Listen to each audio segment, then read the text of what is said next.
I'm everywhere. It's also 1:30.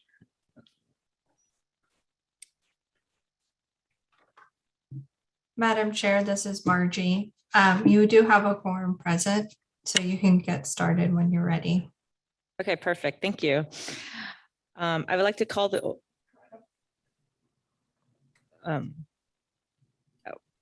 if we can give some board members 2 minutes. Okay.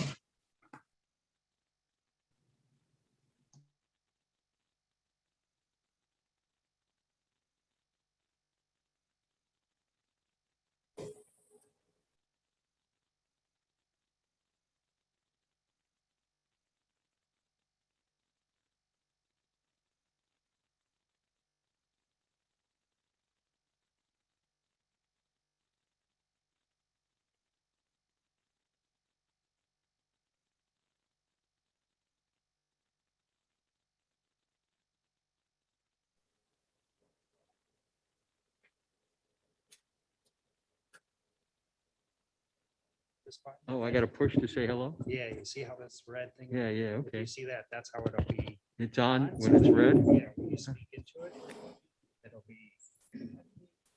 Hello, Terry.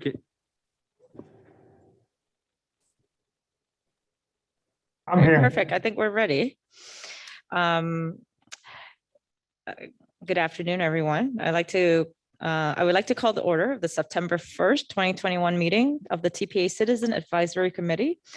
The Palm Beach TPA is conducting this meeting in both in person and virtually using the Zoom webinar platform.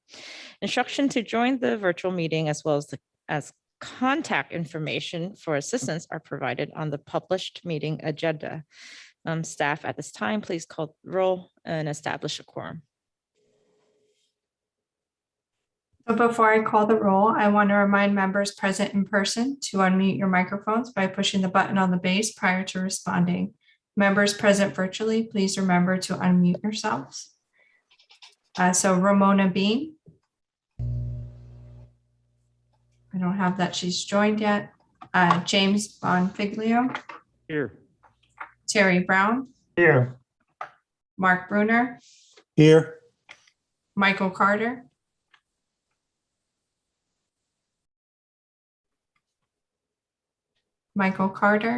just want to make sure it's not a general attendee. Okay. Greg Fagan, Here. Michael Fitzpatrick, Here.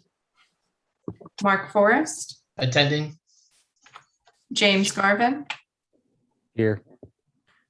Francisco Paco Gil, Here. Vijay Mishra, Here. Ryan Rossi, Here. Paula Ryan, Here. Myra Newman, Here. Richard Vazzalotti, Here. Cheryl Snyder, Here. Albert Ridgewagon, Present. Wen Dang. We have a quorum, Madam Chair. Thank you. Are there any modifications to the agenda? No, Madam Chair. Okay, we're going to move to item 1C. Are there any changes to the minutes? If not, can I have a motion to adopt the minutes as presented? So moved. Second. Okay. We have a motion and a second. All those in favor, please say aye. Aye. Aye. All those opposed, nay. Okay, motion carries. Next item, as a reminder, there's the general public comments. There are 3 ways to provide public comments for this meeting. One is written comments may be submitted online at the website provided on the agenda. Verbal comments may be made in virtual attendees using the raise hand function featured in the Zoom platform. And then lastly, verbal and written comments may be provided in an in-person attendee submitting comment cards available at the welcome desk in the front door. Are there any general comments at this time? No, Madam Chair. Okay, Thank you. So moving to the next item, comments from the chair and members. We have new members this time. It's very exciting. I'd like to welcome James as nominated by Commissioner Sack and then Paco. Am I saying it correctly? Yes. Nominated by Commissioner Lambert, and these are our two latest appointees. So I'd like to give them the floor and introduce yourselves to the committee. Okay, you're doing this what, alphabetical by height? Since we're all sitting down, so I'm Okay. gonna start with you, James. Great. Hi, my name is Jim Bonfiglio. I've lived in Palm Beach County since 1978. I've lived in Ocean Ridge since around 1987. I've been on the Ocean Ridge Planning and Zoning Commission as the vice chair and chair for around 13 years. I was a two-term commissioner, served 1 year as vice mayor and 1 year as mayor. I've been an attorney in Palm Beach County for 42 years. I'm mostly retired now. I did mortgage foreclosure defense work. I was vice president, president of the Italian American Bar Association, on the board of directors of Palm Beach County now, and now PAC and the legislative director. So that's a little bit of my background in my history in Palm Beach County. Thank you. All right, thank you. And then Paco. My name is Francisco Gil, but everybody knows me as Paco.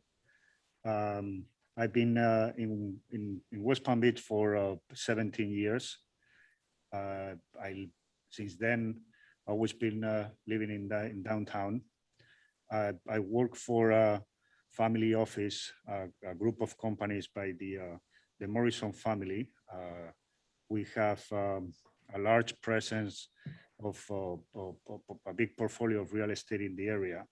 Plus, we have a big presence in the community. In the area, we have more than 2,000 employees. You may know some of our businesses. We own approximately 40 different restaurants. One of them is the Duffy's chain that I'm sure everybody's familiar with. And then many other restaurants in Palm Beach County, plus other businesses, dry cleanings, and other things. So we are very, very involved in the community, and we want to be participating there. So, and that's my my background. All right, well, thank you so much and welcome. And Thank you. I'm really excited to see the committee filling up. We do have 5 vacant positions left in here. As a reminder for City of Green Acres, Town Jupiter, Riviera Beach, Lake Worth, and Belglade. So I'm looking forward as new members join us. Madam Chair, I'm from the town of Jupiter.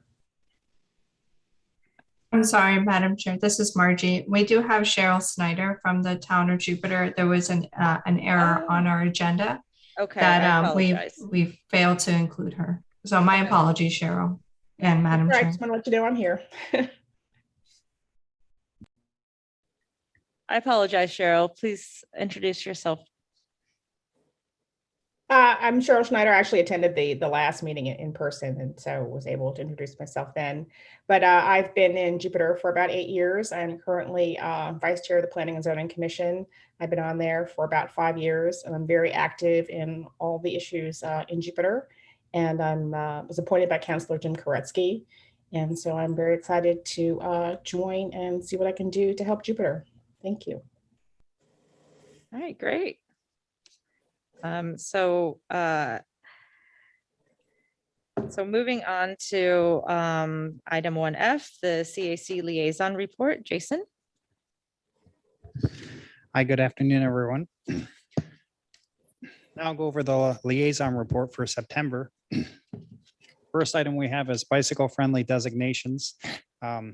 This is a bicycle-friendly business designation that's offered through the League of American Bicyclists, and it's based on the belief that bikes are good for business, employees, and the community. And applications for a bike-friendly business program are due by October 5th, next month. And for more information, visit bikeleague.org/BFA. Next, the TPA is currently conducting a multimodal corridor study for Okeechobee Boulevard and State Route 7. So it goes from downtown Okeechobee Boulevard all the way out west to State Route 7 and then goes south on State Route 7 almost to the Wellington Mall. And so through conducting this public workshop, it'll be ongoing for the next few months, and we're looking for participation. And the workshop will provide the public an opportunity to learn more about the study and provide feedback on how you can participate and learn more about the corridor and provide input and comments. And to do so, you go to palmbeachtpa.org/OKEE, OKEE. And we encourage you to go there and learn more about the project and provide some input along that corridor during this planning phase.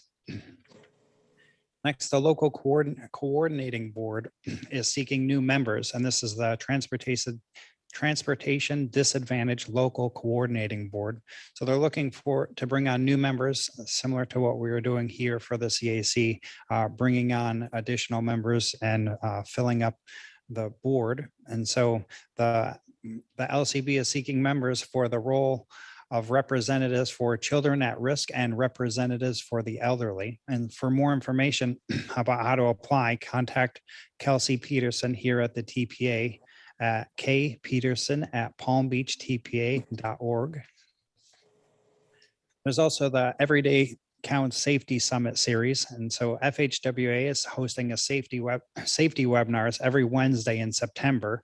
And the summit series highlights safety initiatives and shares how you can save lives on the roadway. So for more information, you would go to palmbeachtpa.org/everyday counts. So we're hosting that on our website at palmbeachtpa.org.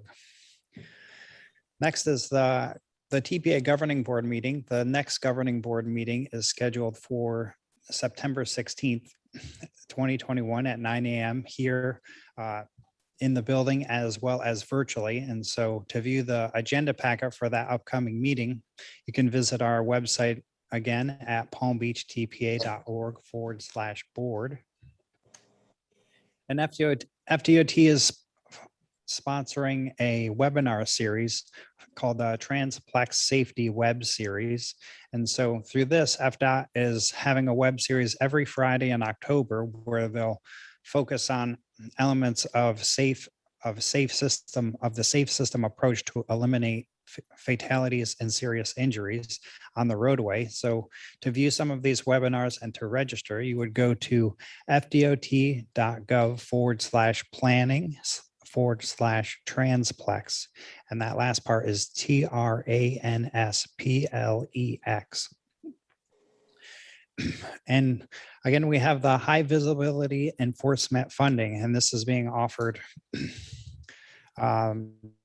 through alerttodayflorida.com/HVE. And this is high visibility enforcement funding for officers on the roadway to educate and look for opportunities to kind of make it more visible and enforce bicycle and pedestrian visibility.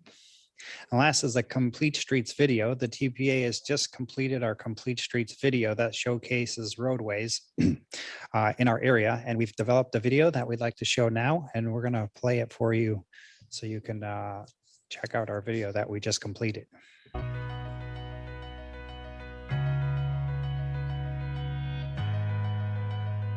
The Palm Beach Transportation Planning Agency, or TPA for short, plans, prioritizes, and funds transportation projects in Palm Beach County. The TPA's vision is a safe, efficient, and connected multimodal transportation system. One of the ways to achieve this vision is through Complete Streets. Complete Streets are designed for users of all ages and abilities, including transit riders, bicyclists, and pedestrians.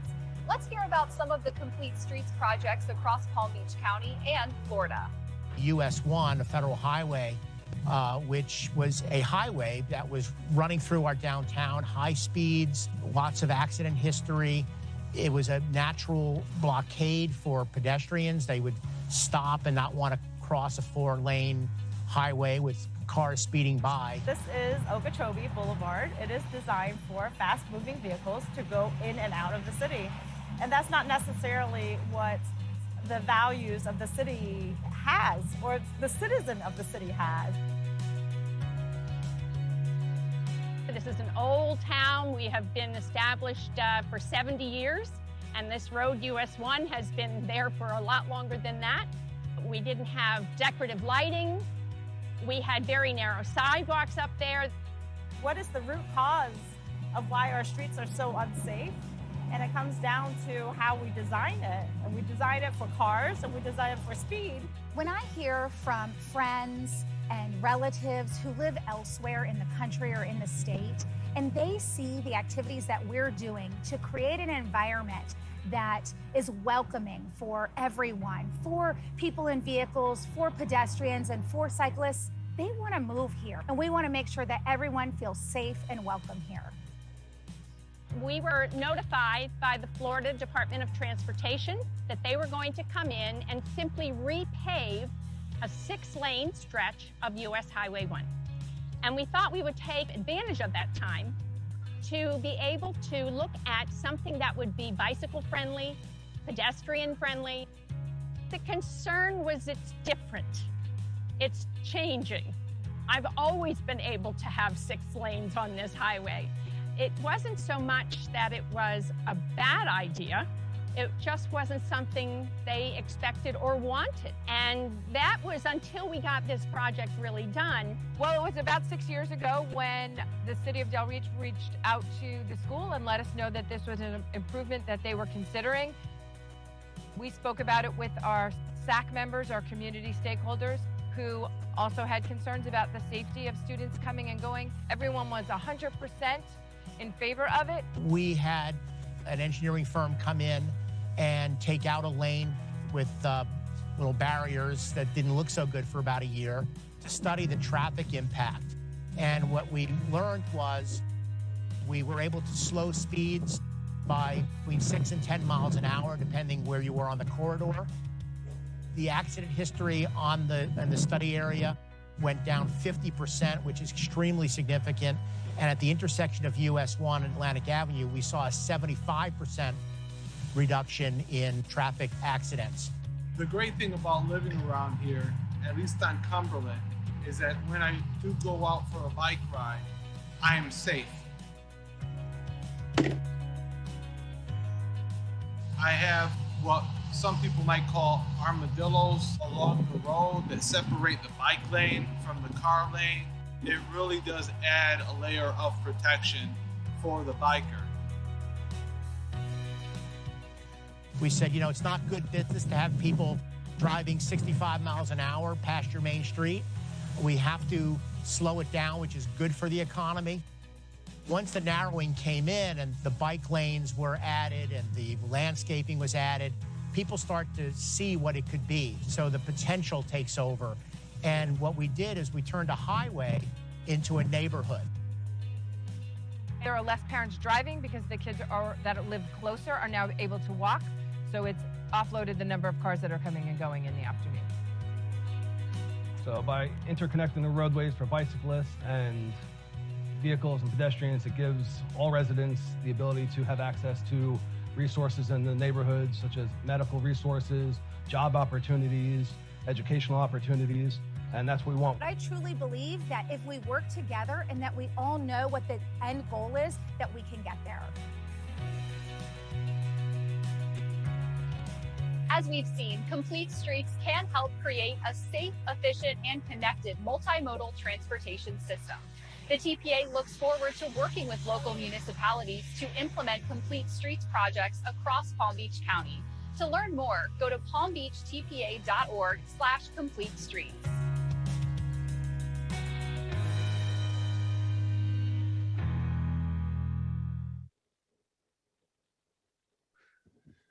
Okay, so that's the recently completed video. You can find it on our website as well. And you may have noticed one of our very own Wen was in the video as well. So she's this is a great cameo there. And I have one more item to conclude with, and that is the follow-up In a few months ago, we had a request to reach out to FDOT to request them to revisit their checklist for approval of the Transportation Improvement Program and the checklist that I used to go for consistency with the LRTP. And I reached out to them and went back and forth with them about their checklist, and they are going to update it for next year, but I don't think they don't plan on acting on including additional questions about financial consistency between the long-range transportation plan and the transportation improvement plan. So between those two, there won't be necessarily any detailed financial questions, but they are going to revisit and take another look at their the review sheet that I use, the checklist that I use through that process. And so that's the last item on the liaison report. All right, thank you so much. I see Myron, you have your hands up. Madam Chair, if I may, before Myron starts, I want to note that Ramona being joined the meeting in person, as well as there's no public comments on this item. All right, thank you so much. Myron. I had a question about item number 6. I think it was number 6 on the FDOT safety web series transplex or something like that. What, Jason, do you know what audience FDOT is trying to reach in this? Is it a technical audience or a public audience? Just what is the purpose of this? You know. I believe I've been watching a lot of webinars lately, so I don't know if I've checked out one of these directly, but I would think because it's on their general website that it's open to the public. It does probably have some element of details in it, but I would think that they would kind of scale it to a wider audience, so it's understandable by the general public, as well as still be inviting and of interest to people with engineers or planners that are looking to kind of glean more information and maybe take it back to public works departments or commissioners to take action on.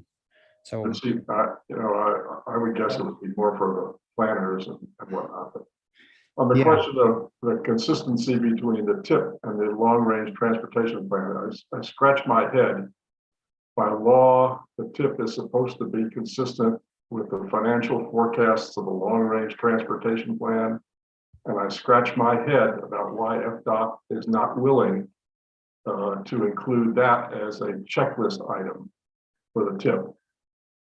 I've said my piece on that many times, and I don't need to say any more.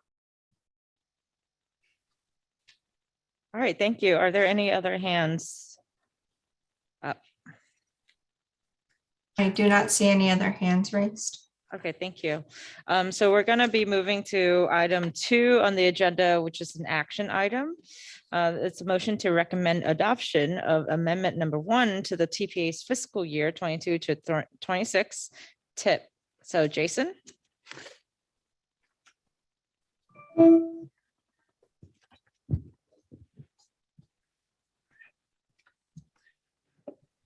okay, good afternoon, everyone. So today I'm going to present to you the first amendment to the Transportation Improvement Program for fiscal year 2022 through 2026. Being the first amendment action being taken on the Transportation Improvement Program, this is an action item that will require a vote at the end of the presentation and discussion. So to describe what the roll forward is and what this amendment is all about, this is taking funds previously from the previous TIP in fiscal year 2021 for projects that these funds had not been obligated just yet for these particular projects within this amendment, and bringing them forward or rolling forward the funds from fiscal year 21 into fiscal year 2022, which is the first year of the current adopted TIP. And so by taking this action and rolling forward these funds into this current year, we're basically making consistent the transportation improvement program managed by the TPA and making it consistent with the work program for FDOT. So It's required for these two documents to be consistent in funding and in year of funding. And so that is the nature of this action. And the number of projects being impacted by this amendment total about 67 projects with about 39 million in funding that is being carried forward from fiscal year 21 into fiscal year 22. And so there's specific requirements that trigger a TIP amendment, and some of those are listed here.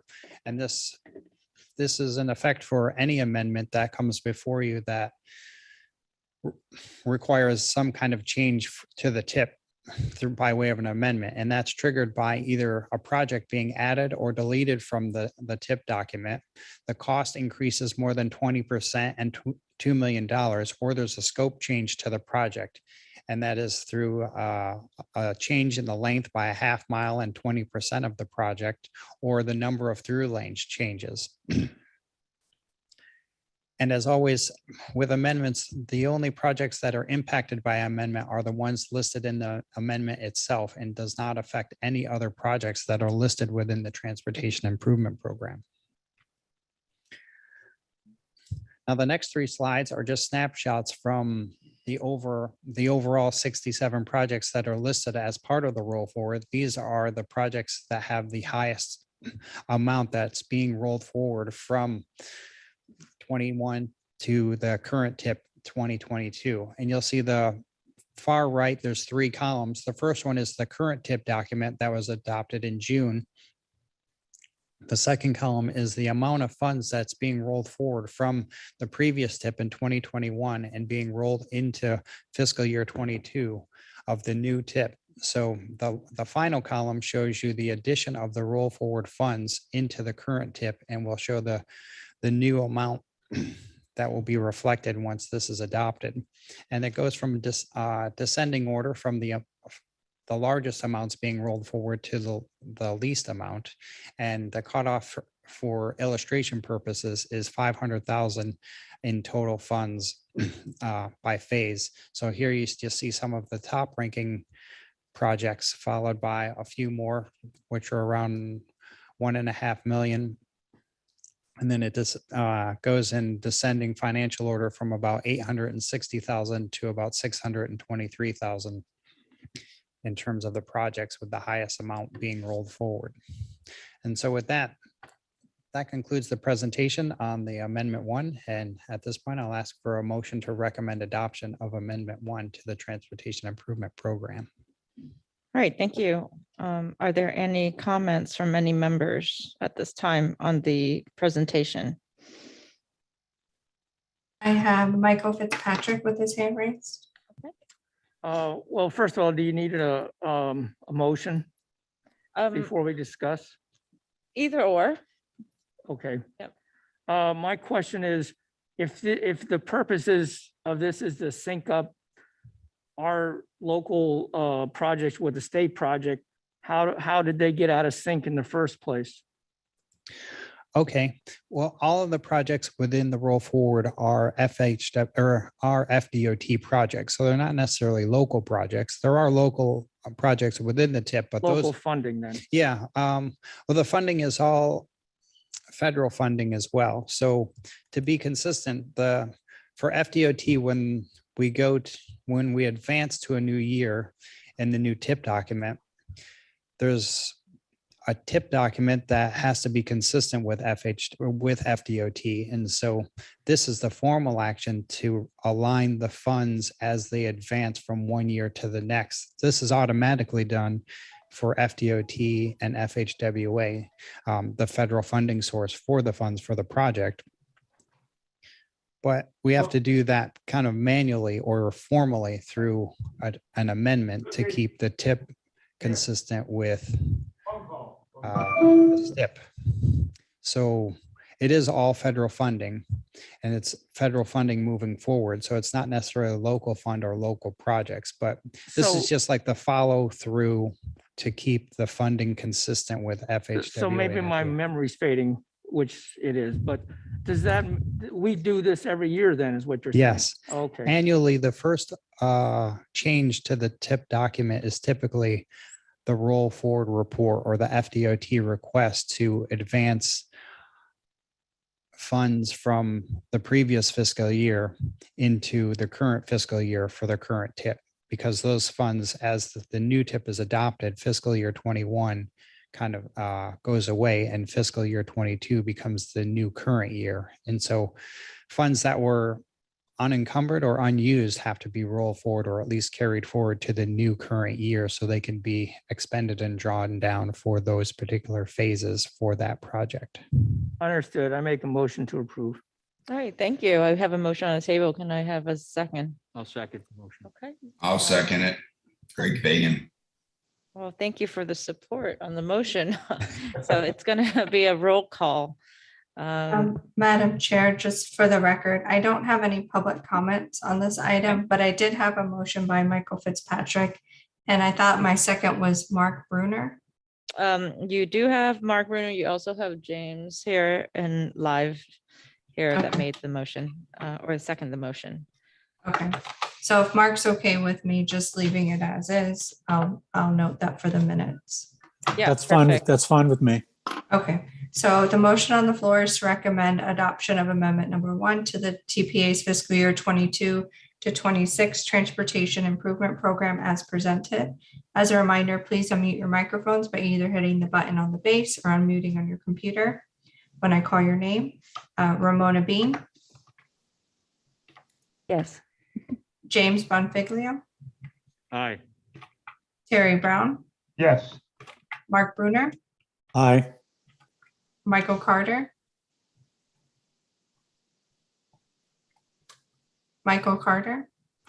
he'll be marked as absent. Greg Fagan, Yes. Michael Fitzpatrick, Yes. Mark Forrest, Yes. James Garvin, Yes. Paco Gill, Yes. Vijay Mishra, Yes. Brian Rossi, Yes.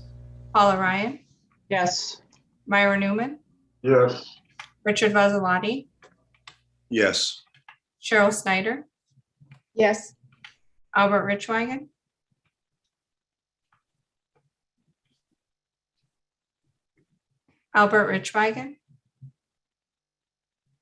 He may have stepped away from the computer, so I'll mark him as absent. Wen Dang. Yes. It passes unanimously, Madam Chair. All right, thank you. So moving to item 2B is the motion to recommend adoption of the Vision Zero Action Plan update. I believe Jessica Jocelyn is the TPA consultant, Kittleson and Associates, to present on this item.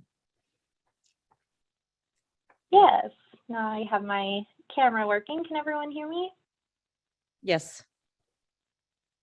Excellent. Thank you, Chair, for having me here today to present this very important plan. It's near and dear to my heart, and I know a high priority for the TPA. If you move to the next slide, I just wanted to walk through a reminder, or potentially new for some of you, what is Vision Zero? So Vision Zero is a movement to eliminate all traffic fatalities and severe injuries on our transportation network. Vision Zero actually started in 1997 in the country of Sweden. And since they've taken on this mission, they've seen a 50% reduction in fatalities and severe injuries in their country. Since starting this movement in Sweden, the US currently has 49 cities that have adopted this Vision Zero. Some of you may reside in some of those cities or have worked for some of those cities. And also the entire state of Florida, under the Department of Transportation, has taken on what we call in Florida, Target Zero. So this is a very high priority for our entire state and our profession and our community. Next slide. And one thing we really wanted to remind folks, this is about people. In the technical side of things, we can often get wrapped up in crash rates and statistics, but these are lives that are being lost on our roads that we all need to join in and try to eliminate those. So it's not on one person or one agency or one group. We truly all need to work together and say no more, that we're going to commit to do everything we can to not lose family members and friends and lives on our roadways. Next slide. And, you know, the TPA has really been into this since 2016 and probably even before then. But in terms of policy, so moving things into action, we saw that begin in 2016 with your complete streets policy. So creating safe streets or committing to create safe streets for all users. And from the policy in 2017 moved into the design guidelines. So making sure that we had the right tools in place for designing safer streets. In 2018, we all committed to adopting to zero fatalities. I know that was, you know, sometimes a bumpy discussion because some have said, you know, we're never going to get to zero fatalities. But since then, we have committed, we're certainly going to try. In 2019, the original Vision Zero Action Plan was adopted by the TPA, where we set forth, again, the vision and commitment to try to achieve and move towards zero fatalities and severe injuries. And then I have the honor today to be presenting the update to show how the numbers are looking through 2020 and some new actions that the TPA is presenting to you today to move forward and get commitment on. Next slide. So we wanted to pause and just share the key principles that go into Vision Zero. Just as the solution is not one group of people, it's also just not one piece of data or information that goes into the solutions or the tools to get us towards Vision Zero. So as you can see, there are 9 differing components that go into the principles behind the Vision Zero, ranging from political commitment all the way to data and transparency. I did want to highlight the upper right on equity. Equity is extremely important to the Vision Zero process, making sure that all human beings, no matter their age, their background, where they live, how they travel, are equally valued and equally protected and provided facilities on our transportation system. Next slide. So diving into the data, unfortunately, I am reporting that in 2020, we did see the highest number of deaths on our transportation system over the past 5 years. You will see dips, as you can see, from 2016 to 2020, where we did see a decrease in fatalities, but unfortunately, that number did increase in 2020. Over the past 5 years, 887 lives have been lost on our roadways. 5,395 people, all different ages and backgrounds, had severe injuries on our transportation system.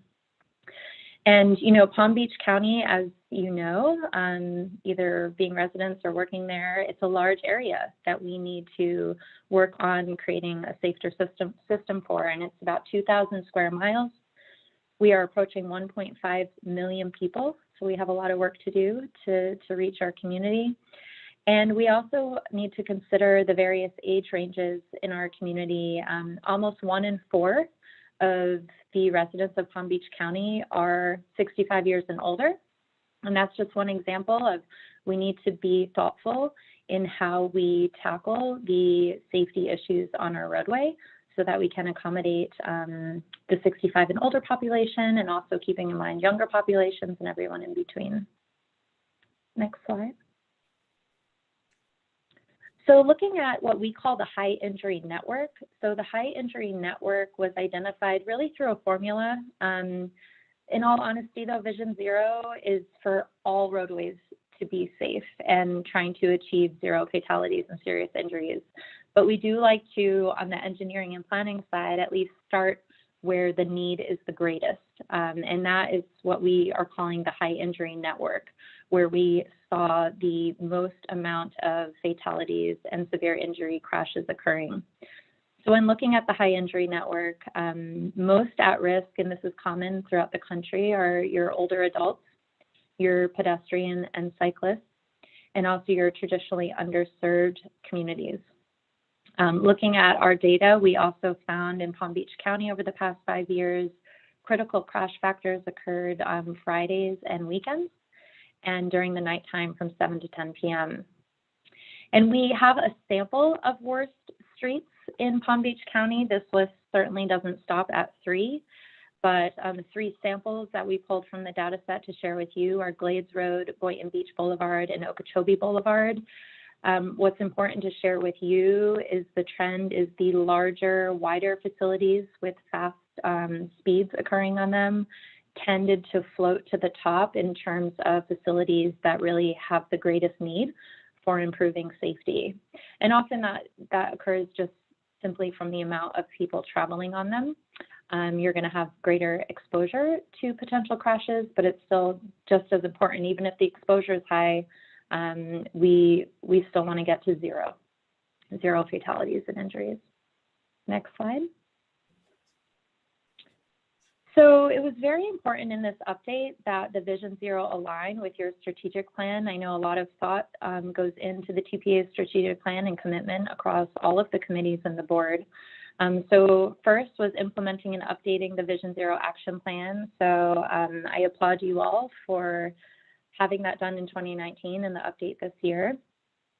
Also in the strategic plan focused on safety was having your interactive comment map on your website, which does collect quite a bit of input where folks can go in and make comments on safety. And then the TPA has the ability to follow up and see where improvements can be made. Your pedestrian and bicycle safety field reviews have been best practices, if I can say, and have really resulted in positive feedback and solutions to make our streets safer for the pedestrian and bicyclists. Another reminder in your strategic plan in how you score your your local initiatives and your transportation alternatives program projects. Safety is a component of that scoring process and important. Also, District 4 is working on an application process for safety. So that's an important element of the strategic plan. And then lastly, modifying your committee and other committees to ensure that safety representation is there. So there's a really nice alignment with Vision Zero with your strategic plan. And moving to the next slide. So now I'm going to walk through kind of the meat of this presentation, and those are the new actions that the TPA is looking for your feedback on. I'm going to go through 3 different categories. The first one being policy actions. There are 12 actions in total across the 3 categories I'm going to read through. And I don't like to read slides when I'm presenting, but in this case, I think it's pretty important to walk through each of these with you. So under policy actions, there are 5, as you can see here. So the first is to produce a Vision Zero annual report and proactively seek feedback and research latest Vision Zero best practices. So what's measured gets mattered type of approach here. Include safety changes in TPA legislation and policy positions is another action.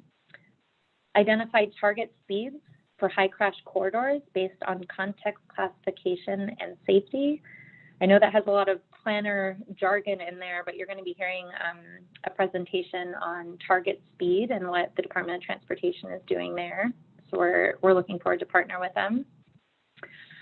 Collaborate with partners to create a consistent process for displaying the safety analysis included in the TIP projects. So this is important that at a policy level, we're making sure safety analysis is included in all the projects we do so that you as a committee and your board can make decisions based on that information. And then the last one on policy actions, very important, is working with the school district of Palm Beach County to require safe walking, biking, and driving curriculum. So those are the 5 for policy. And then moving to the next category, funding actions, we have 2 for this category.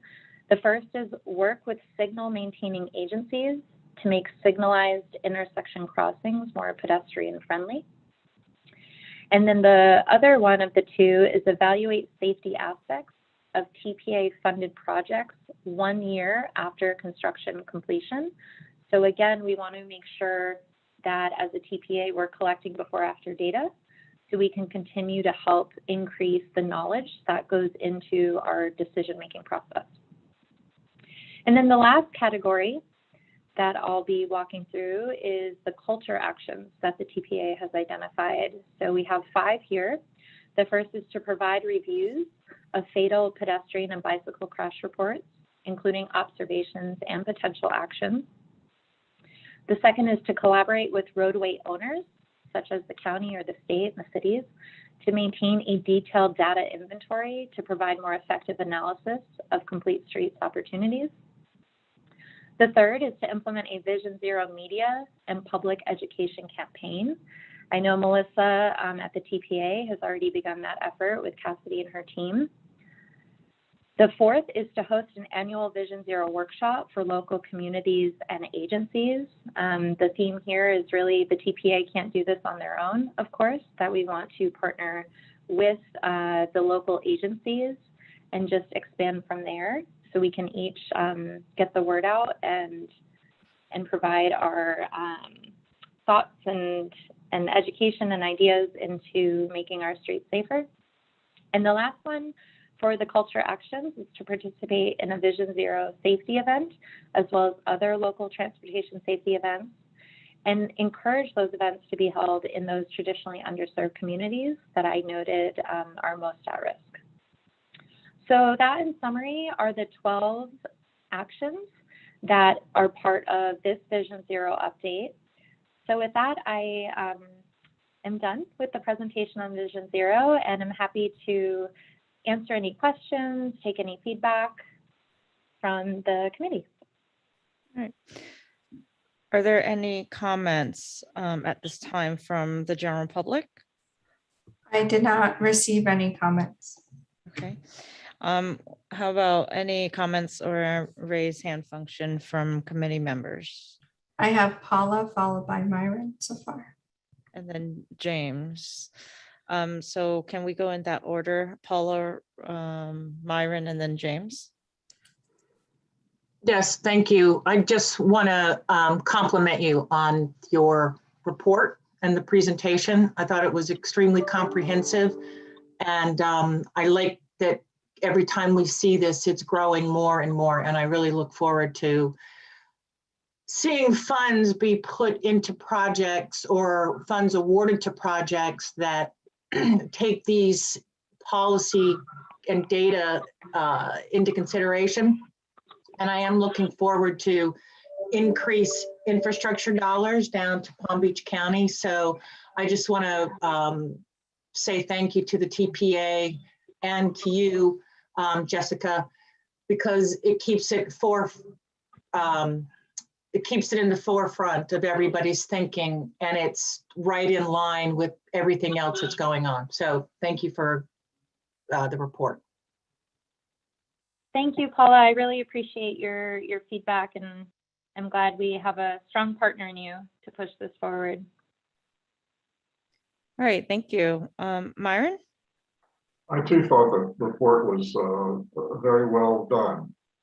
My only disappointment is that none of the actions have any focus on enforcement of existing traffic laws. And as a driver, I see violations of the law of the traffic rules all the time.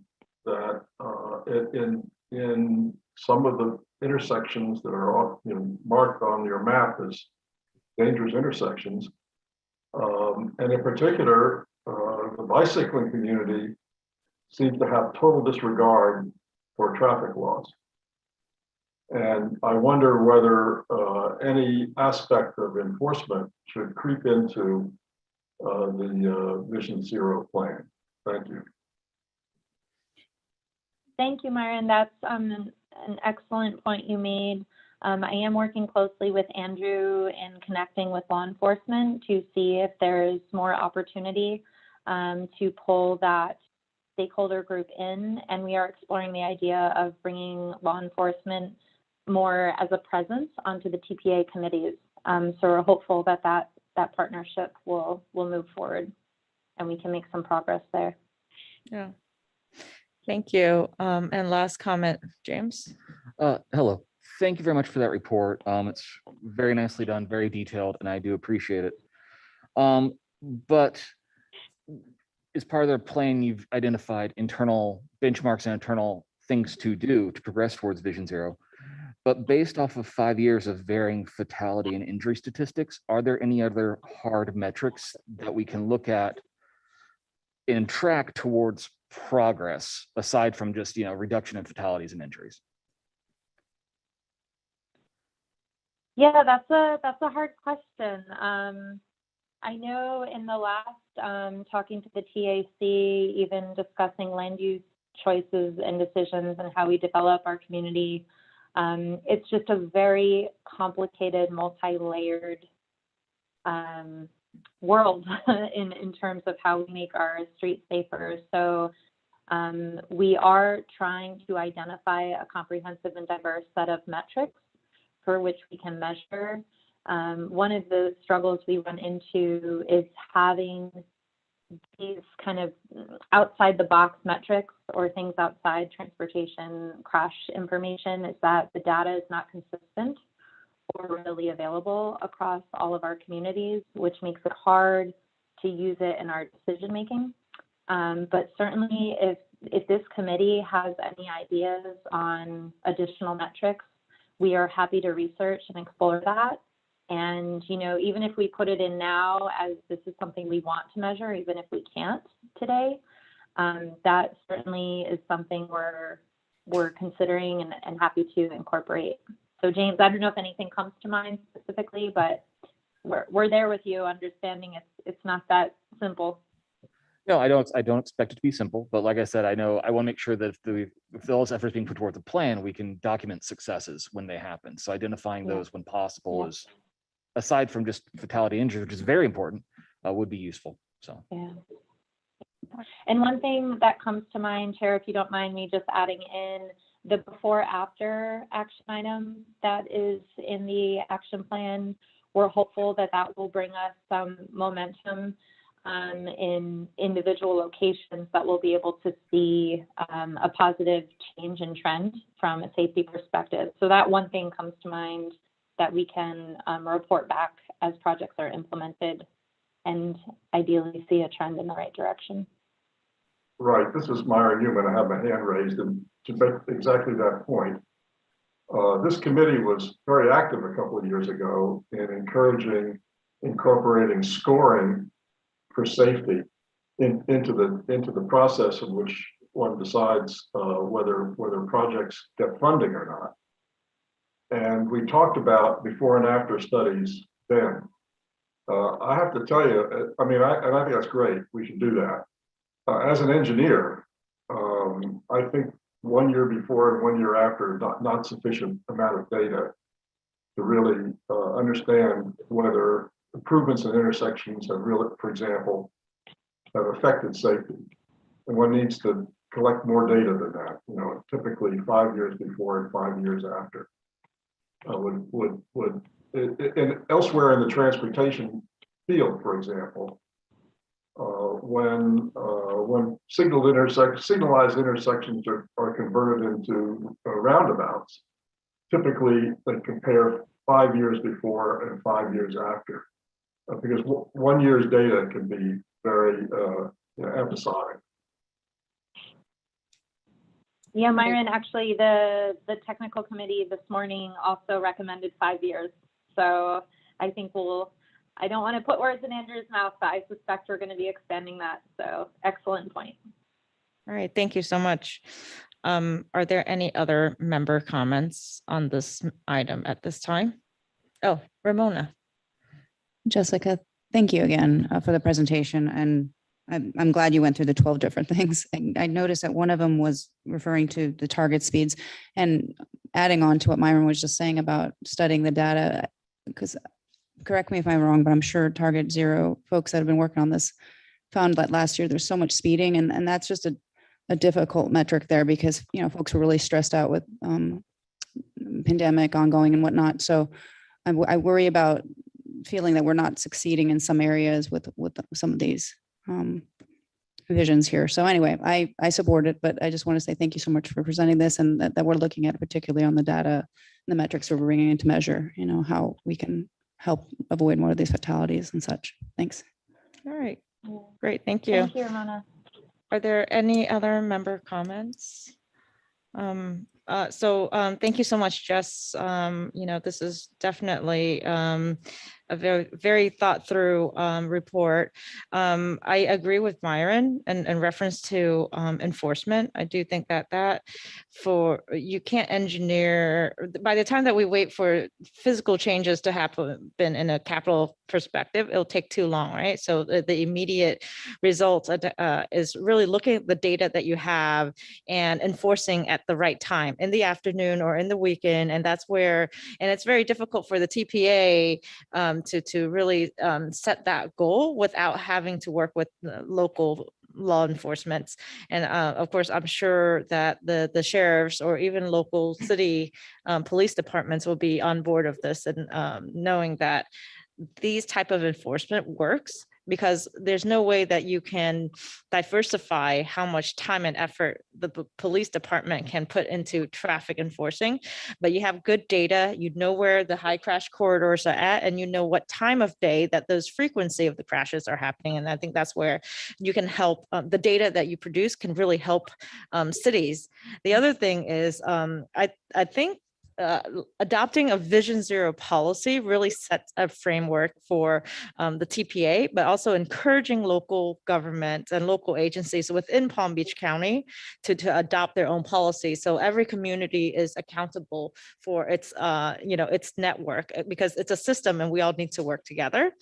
And then lastly, I like your comment about traffic signal. I do have to make a comment on that. Looking at what San Francisco did a few years ago, and they looked at the type of crashes that they were having at their intersection, and they've made some really tough choices by eliminating left-hand turns, and in essence to eliminate those type of conflict and turning movements. So I know that part of the study is to take a deeper dive into looking at traffic signals and making it more pedestrian friendly. And so I think that's the right direction. And that's as far as like making operational changes, adding more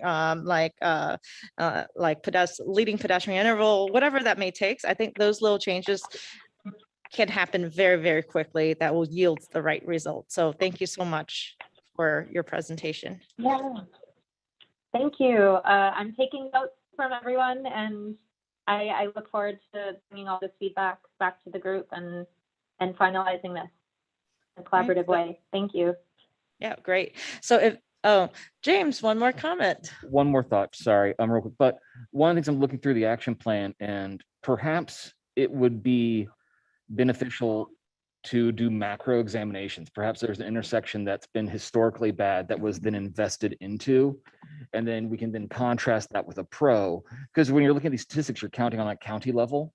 But if we get more macro with it and really target, like let's say the intersection of Okeechobee and Job, what improvements were done there over the years? Can we track that to show the impact of the Vision Zero plan? Yeah, no, I think that's a great idea, because you have your 3 highest crash corridor. It's probably Okeechobee and Military, if I have to make a guess. But because you've identified 3 corridor, let's pick 3 intersection out of that corridor, and let's track it as a group for us throughout this upcoming year to see how we can help make those changes. No, I definitely think that if we want to track the successes and find them, looking at specific spots might be a good way of doing so versus a countywide level. Right. Perfect. Thank you so much. I have a question. Yes, sir. You've been talking, or the panel has been talking about more enforcement, law enforcement of the traffic laws. And I Can't wonder, hear. I wonder, if we actually have, do we have jurisdiction to make recommendations to law enforcement to enforce the laws? Because we encompass so many jurisdictions. We have several municipalities. We have the sheriff's office. They all have their own agendas with respect to their own traffic laws that they enforce within the municipality. So do we have that kind of jurisdiction to make a recommendation that, Boca Raton, for example, enforces the traffic laws around the Glades Road intersection that causes the most fatalities, for example? Could we even do that? And would they listen to us? I can speak from experience, because working with the city of West Palm Beach, their police department, they, when the city adopted a Vision Zero policy, the police department was part of the team, very integral part of the team. I don't think this group, the Citizen Advisory, although we represent the entire county, I do think that it's important for us to part of the action plan is to direct it in a way that staff works with the local municipal government and work with the local as part of collaboration or coordination efforts. Not necessarily, we can't dictate, but if there's good data that'll help them with their target enforcement. Well, I went through the Vision Zero Action Plan, and I don't recall seeing anything in there about liaising with local law enforcement with respect to traffic law enforcement. So that's why I make that question. It's not even in there. Yeah. At least I don't recall seeing anything in there about coordinating with local law enforcement and the individual municipalities within our jurisdiction to work with them on more and effective traffic enforcement. And, each individual municipality has their own agenda with respect to traffic enforcement. Most of your municipalities, for example, the traffic laws, they don't want to enforce specifically against their own residents, which usually are the biggest speeders. They're the biggest people, the biggest number of people that blow through stop signs, that blow through traffic lights. It's your local people going back and forth from home to work and back again. Yeah, And so there's a reluctance on municipalities from enforcing from enforcing traffic, because a lot of times you're going to be snaring your own residents. Understood. So two things. One is I'm sure Andrew and the TPA team can get into details of the action plan and address your concern. The other aspect of it is that from the liaison report, there is item number 7 is the high visibility enforcement grant. So there's funding available for law enforcement to really tackle this and see how they can supplement their staff time to even to do target enforcement. But I'm going to defer to Andrew to answer your comment. Thank you, Madam Chair. Andrew Euler, Deputy Director of Program Development.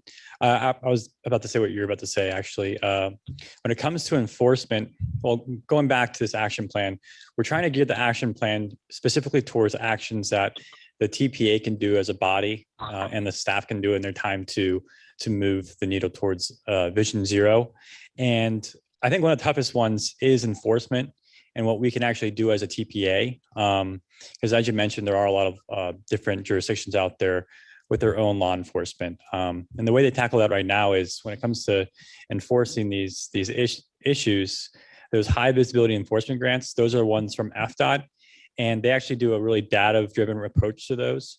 So if it's a specific type of issue at specific locations and actually specific times of days, they actually work with, and if you're a top location in the state or in the district, you actually can get those grants and you work directly to have those law enforcement officers go out there and do more enforcement at those specific times. So they're really leading that effort to get more funding out there for law enforcement to do that enforcement portion. That's I think the biggest obstacle is if you're going to tell, for example, West Palm Beach or Boca Raton, hey, you need more officers enforcing traffic at this intersection or that intersection, you're biting into the budget. And where's the money going to come from for the extra officers, the extra overtime for doing that? Yes, exactly. And I think our approach to this is we can hopefully provide more resources to them if they need them. So it looks like they're doing a pretty good job of getting that data from the state when it comes to knowing those locations. And the law enforcement already knows those high crash locations in the first place. The other things you'll see in the plan might be geared more towards policy considerations at the state level. So I think in our first category for policy, we have one about advocating for state law changes when it comes to certain types of automated speed enforcement, and some other ones related to these issues with enforcement. So that's where sort of we have our ability to like push together as a whole from a policy perspective and try to force that issue. But when it comes to evaluation or the local level and our policing of this, it's really, can we provide some types of resources for law enforcement is really where I think our power is as a TPA. But it's a very important issue, and you're all correct about enforcement being a big concern. But we didn't put everything in the report that isn't in our purview as much. Okay, thank you. All right. All right. If there are no more discussion, can I have a motion on the adoption of the Vision Zero Action Plan update? Yes, Madam Chair, I'd like to make a motion. Okay, Paula, can I have a second? Second, Terry Brown. Okay. So Margie, at this time, can you please call roll? Yes, Madam Chair. So just to reiterate, the motion on the floor is to recommend adoption of the Vision Zero Action Plan update. I will note that it will include the items that were addressed today and that were brought up in discussion, and that my staff will follow up on specific requests on how they can get incorporated. So please remember to unmute your microphones either by hitting the button on the base or on your computer, and say yes or no or yay or nay when I call your name. Ramona Bean, Yes. James Bonfiglio, Aye. Terry Brown, Yes. Mark Bruner, Yes. Michael Carter. I don't believe he's joined us, so I'll mark him as absent. Greg Fagan, Yes. Michael Fitzpatrick, Yes. Mark Forrest, Yes. James Garvin, Yes. Akko Gill, Yes. BJ Mishra, Yes. Ryan Rossi, Yes. Paula Ryan, Yes. Myra Newman, Yes. Richard Vasilati, Yes. Cheryl Snyder, Yes. Albert Richwagon, Yes. Wen Dang. Yes. It passes unanimously, Madam Chair. All right, thank you so much. Moving on to item 3. This is an information item on the FDOT design manual to implement target speeds. At this time, I'd like to invite Dwayne Carver to do this presentation. Or is it Scott Peterson? It's Dwayne and Scott. It's the Dwayne and Scott show today. Great. I think Scott's here. There he is. All right, great. Good afternoon. Thank you for having us. It's very interesting to hear your previous conversation about Target Zero and Vision Zero. Target Zero is FDOT's flavor of the Vision Zero approach, and this is actually a part of that. So what I'm going to tell you about today is a roadway design bulletin, RDB. We like our acronyms at DOT. It is a bulletin that updates our design manual. The FDOT design manual is kind of the rule book, if you will, for how we design the state roadway system. And what this bulletin does is add a new element to that called target speed. And I'll tell you a little bit about it. And then Scott's going to tell you more specifically how District 4 will be using this information. And there we go. This is actually also brought to you by the Vital Few. As a part of Target Zero, Secretary Tebow has instituted a series of Vital Few teams to work on things that are basically kind of narrowly focused on the things that are going to make the biggest difference to us for safety. And in these three specific areas, bike ped, intersection, and lane departure safety, these are all areas that the department or that the state of Florida really has a noted problem with. And so we are trying to improve in all these areas. And it turns out that managing the speeds on our roadways is going to be an effective way to help all of these safety issues. So what this design bulletin does, if you look at this chart that's on the right-hand side of the screen here, this is showing you our context classifications, which I hope you're familiar with those. It's how Florida DOT looks at the context of where our roadways are found, and that helps us make design decisions about it. If you look at the center column here, it's a range of design speeds. And what the design speed does is it tells you what kinds of things you can put along the roadway, how far things have to be set back, or how close you can build them. And that then affects what kinds of facilities can go there. A whole bunch of things is determined by that design speed. And when we put these design speed ranges in place, we'd never had design speeds this low before on the state highway system. And so those ranges are there to kind of account for the fact that we already have a lot of existing roads that are kind of, maybe faster or slower. But it doesn't really we've not really given folks a whole lot of guidance about where to fall within that design speed range and how you might get there. And so that's where this target speed idea is coming up from. So the target speed is the desired operating speed that you would have when you finished your project. And so what the bulletin does is it recognizes that if we're going to set a speed like that, it's got to be an interdisciplinary approach.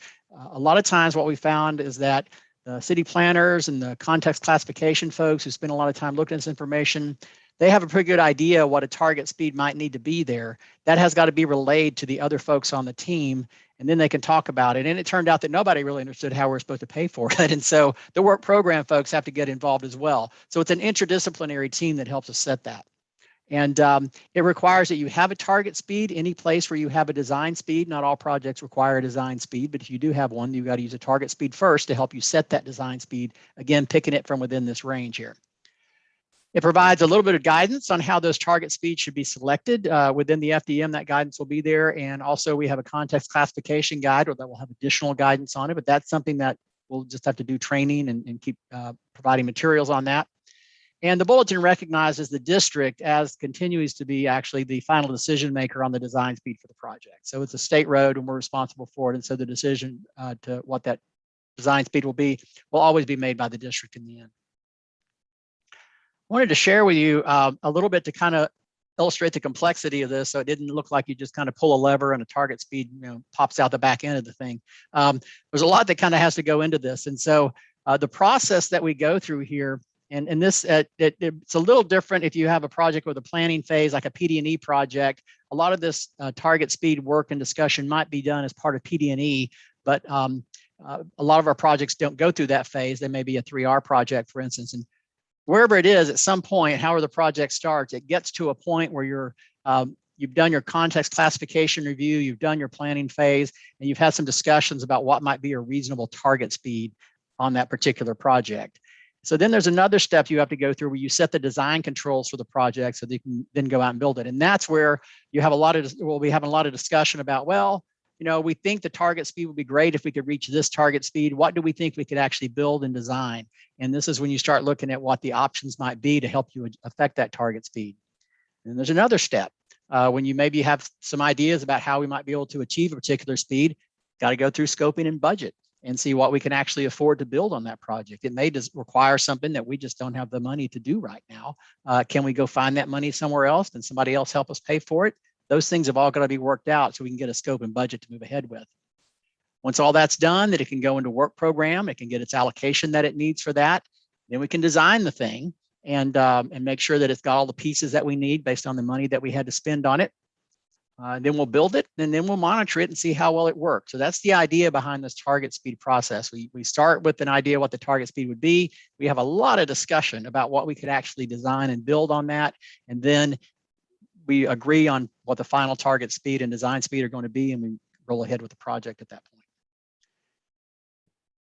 So just to kind of recap, so we start by looking at the context classification. That gives us the range of speeds. And then the target speed determines what design speed we want to use for a particular project. FDM 202, that's another chapter in the FDOT design manual, has a lot of tools in there for help us achieve a target speed, but it doesn't have any money in it. It just tells you what the tools are. So you got to go find that money to use those tools and figure out which ones you can afford on your project. And looking at all those things together helps you figure out what your final target speed and design speed would be. Looking at this balance of all the things you need with the context classification, the project needs, and our available resources. And then the district has to make that final decision. Now, how do the locals fit into this? Well, at the very beginning of that process, I was telling you about one of the things that the district will be looking at to try to see what the target speed, perhaps should be is what would the locals like it to be? What is your land use patterns telling us about what, how you're going to be developing in the future? And that will affect the speed that we're going to have. A lot of other things go into that. Is there transit there? Are there any safety issues there already? A lot of these things will go into that decision. And what your local vision is certainly a part of that as well. And we've just seen, the Safe Streets plan that you guys are talking about now, and the previous discussion that you just had shows that you're committed and concerned about safety on your roadways. That helps us a lot in trying to decide how far we can push on these things. So I'm going to give Scott now a chance to talk more about how the district actually will be implementing this in District 4. So Scott, you want to jump in there? Yeah, so Dwayne touched on a lot of these things. I'll just emphasize some of them. This is obviously something that's ideally decided early because it could affect the scope of the project. If you want to start doing lane narrowing or medians or landscaping, we need to know those scope items. So this is going to be done hopefully around the time of programming or very early. That is when someone from the department should be reaching out to the locals and getting some input on these types of things. Again, it is a multidisciplinary decision. And it's not to say a decision that was made 5 years in advance of the design starting, can never be reconsidered. Once a design team is on board and working on it, I'm quite sure that decision will be confirmed, but it will be used originally to help set the original scope. So the second bullet, I'm sorry, can you back up one? Sorry.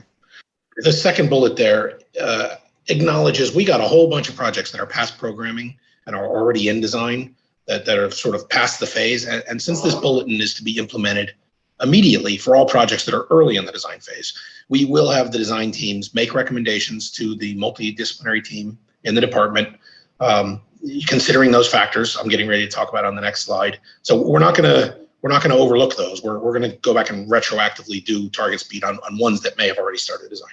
Okay, next slide. So as Dwayne mentioned, there's a lot of factors that go into it. Yeah, the second bullet there is local input. That's, I'm sure, the one you guys are very interested in. That is one of the factors, an important factor. But on this slide, I kind of want to emphasize that it is not the goal of the department just to go lower the speed on every single road because slower is safer. We want to make the right decision for the right project. And this target speed gives us the tools to do that. So we want to look at all of these things on here and make the right decision. I've been a design engineer at DOT for close to 30 years. And for close to 30 years, the way you figured out the design speed was whatever the last person used, that was probably right. We'll just do that again. And if the locals ever wanted to change it, or if anybody wanted to change it, it could be quite arduous process to try to get that changed. We're trying to make that a little easier. We're trying to be a little more proactive in accomplishing safety, local vision, multimodal factors, those types of things. So there's a range of factors, and local input will be important. But I'm sure you would have the locals would have opinions on all these other things too. It'll be the locals that tell us their future vision for the corridor or the future development plans. Locals tend to know the accident history and the safety, the flooding sometimes better than the department does. So your input will be very important. Next slide. And so once we've made the decision to have a lower target speed, then the question I'm going to ask all the design teams is, okay, what are you going to do about it? What techniques are you going to do to try to reduce speeds here if they're not already at that target speed? So this bullet list here is a very limited list. There's a much of techniques that can be used to reduce speed. There's a much more complete list on the references I give there to the right on the slide. And again, this goes, and the other big point I want to make is, as Dwayne mentioned, but I'll just step on that point a little more. This is not free reign to expand the scope of every project into a lane repurposing, let's slow the speed down. I mean, if it is a triple R project and we can restripe to get narrower lanes and a wider bike lane, by all means, we want to do that. But it doesn't mean we have the budget on every project to rebuild curbs and move drainage and, put up decorative lighting and landscaping. Though that's going to be a project by project decision based on funding and We want to accomplish what we can within the reasonable limitations of how the project was scoped originally. And with that, we look forward to working with you and all the locals on getting this implemented on our projects. All right, thank you. Margie, are there any public comments on this item at this time? No, Madam Chair. Okay, I believe Ramona has her hands up. I just have a question, if that's all right. Absolutely. Dwayne, Scott, thank you for the presentation. Just for institutional knowledge, especially Scott, since you've spent 30 years in this business, in Florida, have we ever looked at having speed limit signs that change? I've just noticed traveling around the country, there are certain states where, like on the highways and their interstates, at certain times of the day, they change the speed limit. So let's say they'd go from a 65 down to 55, depending on the flow of traffic or even the environmental conditions. Have we ever looked at that in our state or at FDOT? I am not familiar. Dwayne, who I appreciate your acknowledgement of my 30 years, but Dwayne's probably been doing this just as long as me, as a more of a statewide perspective. Dwayne, are you familiar with any instances like that?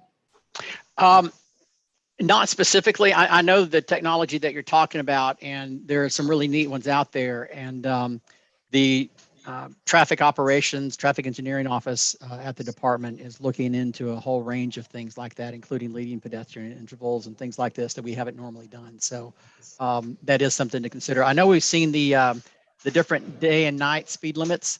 A lot of times that's done with a sign, and what you're talking about is kind of a similar thing. You could also, I've seen the street lights are getting smarter now. They can kind of detect how fast the traffic is moving. It's theoretically possible to use the street lights to the traffic signals to slow the traffic down based on how folks are behaving on the roadway. I don't know that to my knowledge, we've not done that yet in Florida, but it is something that we're considering. So all those things are on the table. Anything that would help. Thanks. All right, are there any other members that have a comment on this item? I have Paula, and then I did have Terry. Oh, I have Paula and Terry. Okay, Paula and Tara. Paula? Thank you for the presentation. I only have a quick question, which was part of the intro to the discussion. And that was that this is a bulletin, and the bulletin is part of more an online access so that these manuals can update and change more frequently. Is that what I'm hearing, that FDOT has moved to that level of technological engagement so that this stuff can happen in real time? The bulletin is posted online, and you can go online and find it. We don't change the document text itself once it's posted, partly because a lot of these documents are referred to in contracts and things like that. And so we kind of freeze them at a certain level. And if we make changes to it, then that's documented in a bulletin, and you would go find that bulletin. So technically, if you're doing something, you would want to look at the FDM, and you probably want to go check the bulletins page too and see if there's any bulletins that might affect what you're working on. When we release the FDM in 2022, it gets updated every year, then this bulletin language will be incorporated in it. And so it'll be just a part and parcel of the document. Right now, it's listed as a separate document as the bulletin, and that's the way that we handle the bulletins for our mid-year changes. So the projects that I think, Dwayne, I don't know whether it was you or Scott that referenced that would be looked at, that they're early enough, the already funded projects or projects that are in the pipeline, then this application would be incorporated into that project. Yeah, Dwayne, can I answer that? Go ahead. Yeah, go ahead, Scott. So with every bulletin, as Dwayne mentioned, the manual doesn't actually get updated continuously. It happens at certain intervals, but bulletins get issued fairly frequently, and every bulletin has an implementation strategy given to us. If it's really not that big a change and not that important, they might say all projects beginning in 2022. This particular bulletin said beginning effective immediately for all projects prior to phase, about 30% plans. So it was effective immediately. I've seen safety things that affected barrier wall, guardrail. They said, I don't care if you're in construction, you will go and retroactively, change those contracts to update this. But to answer your question, yes, this will be done for projects that are relatively early in the design process. Thank you, Paula. I believe Terry has the next comment. Yes, I know this might sound a bit outrageous, but you list the top speed in the state of Florida at 70. Is that in statute or is that just federal policy, or where did the 70 come from? I'm suggesting that since everybody goes above 70, or a lot of people go above 70, that you have dedicated separate lanes where it could be 75. And you'd be moving a lot more traffic, make them pay, and you would keep the other lanes staggered down until you get all the way over on the right-hand side. Has anyone ever considered that? Similar to the comment regarding the signal and changing the speed if the traffic gets too dangerous. But you could actually have lanes where they're traveling 75 legally, since they're doing 90 anyway. That's a joke, but I mean, you see them go by you in a zip. Has that ever been considered on highways, turnpikes, interstates? It comes up from time to time, and the standards that we use are based on the AASHTO standards, which is they're not standards, but the AASHTO guidance from the AASHTO Green Book, which is the national policy guidance, and it's based on that. There are states out west that have higher speed limits, and for some of their roadways that travel very long sections, and it can feel like even at 70, you're just crawling along. It's never something that's gotten a whole lot of traction here in Florida. We really don't have, it may seem like we do, but we really don't have the huge unbroken stretches that at the level that they a lot of times do out west. And it's just never something that's had a whole lot of traction to get moving, to be honest with you. It does come up from time to time, but so far the consensus has usually been that we're okay with the speeds that we've got. 70 is a design speed that's pretty well understood. There's a lot of FHWA and other research and things out there that help us understand, how traffic behaves, how vehicles behave at that speed. And how to design the road for that. So it has come up before, but to my knowledge, it's never really received a whole lot of traction. So yeah. Thank you. All right. Thank you so much, Terry. Does anybody else have their hands up that you see? Margie? Sorry, I was having problems unmuting. No, I do not see any more hands raised. Thank you so much for your presentation. I do have one comment or a question in general is I'm really excited that FDOT is implementing target speed. We know that the majority of like severe crashes are happening on urban arterials. Are there any consideration to prioritize? Because Scott, you said, yes, there's not enough funding for everything, right? And of course we understand, but as a citizen advisory committee, is there like opportunities for us to advise that maybe we should prioritize additional funding for urban arterials, because those are the roads that we see the most severe crashes outside of, so that it gives you the opportunity for you to implement some of these strategies when you go in to do, for example, a triple R project. I think the answer to your question is yes, there is an opportunity, but I would put it in different words than you. So DOT does not have a program specifically designed to go implement target speeds. We're not looking for places to go reduce speeds. As triple Rs come up, we will consider the speeds. However, if the TPA were to say, there's a couple corridors here we really feel should be reduced, and you'll have some preliminary discussions with DOT, and we say, yeah, that's going to take a bit of reconstruction though, moving curbs and drainage, then you might say, okay, we'll prioritize that project, just like you may for a shared use path, or if it's a more substantial construction and budget that's above and beyond our triple R, or maybe there's not even a triple R program. I think the TPA could prioritize a project to accomplish that goal. Yeah, because I think it's a healthy conversation that we just had on the last item that we voted on to support Vision Zero, especially in this area. So, and we've already identified 3 high crash corridor in Palm Beach County, and ultimately, if those projects end up Glades or Okeechobee that come up in a triple R project, and I'm looking at you, Andrew, if that's something that as an advisory committee that we could, figure out if there's some ways to provide FDOT with the tools for them to implement these strategies. Yes, thank you, Madam Chair. That's a very good point. We actually put in our action plan, one of the action to identify corridors and set target speeds. And what we saw actually from, I think it was Hillsborough County, or it might have been Fort Pinellas, but I believe it was Hillsborough. They actually looked at all of their corridors and they looked at those contents classifications, and those contents classifications have speed ranges. And so they compared what those the current speeds out there versus what the contents classification speed ranges were. And they identified ones where there's like large variances in those. And so they targeted those corridors first. So they approached it from a safety perspective of like high crash corridors. And then they also looked at ones where maybe the speed limit's a little bit too high for the contents classification.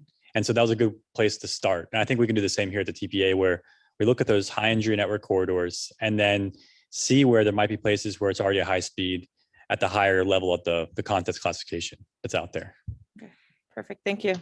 We'll be If I looking could just forward to- add one point, Andrew, I just want there to be no misunderstanding and complete candor. Andrew mentioned the TPA might look and set some target speeds. It won't be the TPA setting the target speeds. They will recommend. That will be a very important piece of information that we consider, but at the end of the day, it's going to be a department decision in collaboration with our partners. Fully understand. FDOT will have the final say, but this board will be looking forward to those tip amendments, right?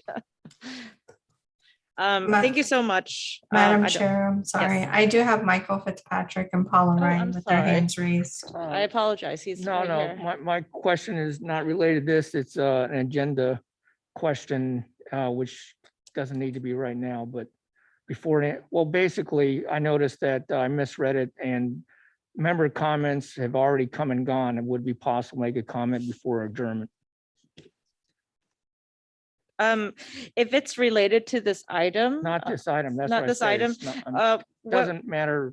Doesn't have to be now. I said before adjournment. Sure, absolutely. Okay. I think because we have members comment at the beginning, what we can do is, we can open it up for discussion at the administrative item. Sure. Thank you. Okay, thank you. All right, seeing no more And I comments. had Paula with her hand raised as well. Again, I apologize. I don't see everybody's. Paula? Hi, thanks. I just wanted to say, Scott, I'm glad you jumped in and said what you said, that, FDOT has the final decision, because I think it's important when local are talking, local funders are talking to the constituents, and the constituents are screaming at you and telling you that, they want this speed limit or that speed limit. And we can recommend all day long, but ultimately it will be your decision. So as part of the sort of get out the information to the public, I think that they need to understand that we're going to advocate as hard as we can, but it's you guys that make the final call. If I could jump in on that, I think to me that the term target speed is a useful one to use in that condition, because when you say you want this speed limit or that speed limit, you've just set in motion a whole chain of engineering things that are kind of complex, and that could give you an answer much different than you think you're going to get when you go do that speed study. When you say target speed, the department will pick the target speed for the project that we need, but that doesn't restrict anyone from going out and looking at a roadway and saying, I think it would be great if this roadway was operating at this particular speed. That's your target speed. And because when you come in and talk about changing a speed limit, you've just gotten, you've drifted into engineering world, but you can talk about a target speed and say the desired operating speed on this roadway for it to work the way our community wants to work would be this. And we'll take that as one piece of many pieces of information that will go into the final target speed decision that Scott's group will be making. But to me, that's a more useful thing to say than to say we want a speed limit or whatever. Unless you're a traffic operations engineer, to come in and tell me what a speed limit should be is going to be hard for me to really know if you know what you're talking about. But you can say target speed. Anybody could say, oh, I think it should be running this fast. It's just one bit of data. The department will make the final decision. But to me, that's really conveying more what the community wants to see anyway. Than the same what the speed limit is. So that's just my thoughts on it. Yes, thank you. It is a collaborative, and it really needs to be, engaged in that process. So thank you very much for the presentation. Sure. James? Yeah, I have a question. Going back to the 1970s, which I guess shows you how old I am. My recollection is that when we had OPEC do the embargo, federal government came in and mandated you either reduce speed limits to 55 and below, or you don't get any federal funding, and which obviously led to a great reduction in gasoline consumption, and also coincidentally, a great reduction in traffic fatalities and crashes on the interstate system. My question is, in light of where we're going with our new federal highway bills that's coming out, and I guess there's going to be a big transportation bill that's going to come out through reconciliation. Do you see the federal government mandating reduced speed limits in each state in order, as a condition of getting funding, in order to reduce the footprint for individual automobiles traveling through on the interstate? I have Am I absolutely correct? no opinion about that. I really could not tell you, wouldn't even begin to guess what the federal government might do next with their highway policy. So we're looking forward to getting some stimulus money to build some much needed safety and other projects in the state of Florida. But as far as that level of policy that you're discussing, I really couldn't, I'd really have no idea. I wouldn't even know where to start. So I do vaguely remember way back then in the 70s when that happened. But I really have no way to know what that might be. All right. Scott might know, but I don't.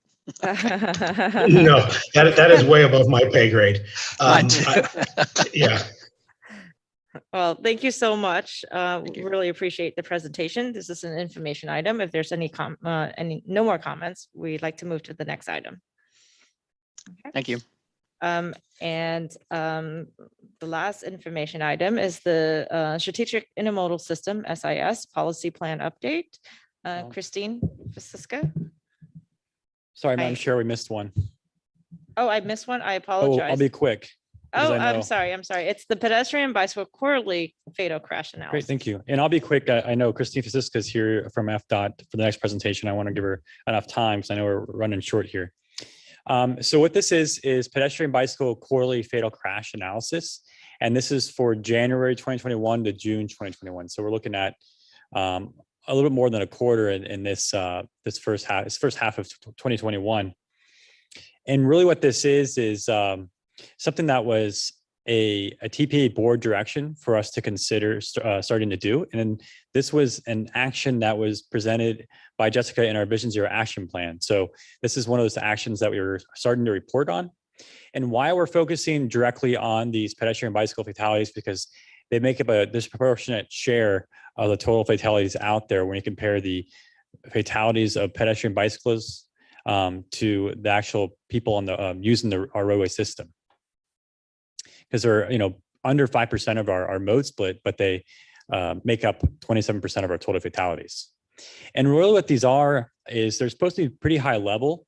It's really about promoting discussion and creating this sense of urgency of this issue and keeping it on the forefront of our minds as we have our committees and our board and we're going to our day-to-day with how we evaluate and prioritize projects here in the county. So you're not going to see a very detailed level of analysis for every single crash. But if there are trends that we're seeing and there are some countermeasures that we can look into, we want to get into that in more detail for these specific crashes to see if there are notable things that we can change out there.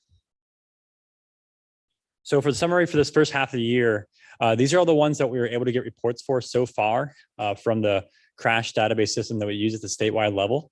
This comes from Signal 4. So for January 1 through June 30th, we have 4 fatal bicycle crashes and 29 fatal pedestrian crashes. And there's a map on the right there. You can show where those are located. A lot of them are clustering around major arterials that have abundant commercial uses surrounding them, which leads to a lot of pedestrian activity. So you'll see a lot on Okeechobee Boulevard there, and then also a little more south on Congress Ave. And something of note for this first half here is we did see 3 occurring on January 1st after midnight. So during New Year's, there's 3 just on that one day within a few hours time span. And you also see the next time we present this for the next quarter 3 of 2021, we saw a few crashes already come in for July, and some of those are centered around July 4th as well at night. So there are some increases in fatalities during those events. The next I wanted to mention that we see in the summary is 25 occurred at dark. So majority of these were at night on our roadways. And in our report here, our consultant noted that there's 16 locations identified with lighting on the police report. So the police officer marked that it was dark outside, but there was lighting around there. Our consultant wanted to make mention to us though that in these instances, even though it says lighting on the report, this doesn't really adequately reflect the lighting that might be needed for a pedestrian or bicyclist out there, right? So a lot of that is roadway lighting. So it really is going to take more of a direct evaluation of that specific location to determine if lighting is required for pedestrians. My last slide here, next steps. So we're hoping to incorporate more feedback from committees and stakeholders to see how we can make this more useful and streamline this process with refining this process for review, and then trying to continue to build and refine our countermeasures. So the first ones you see here might be ones that we try to refine moving forward as you get better at this process. And then working with stakeholders to implement these refined measures where we can find some either some quick wins or some notable things that we can do to alleviate these concerns in the future. So that's all I have. Thank you. Are there any committee member comments at this time? Are there any public comments on this item? No, Madam Chair, and I don't see any committee members with hands raised. Okay, thank you. So last item, Christine, for the SIS policy plan update.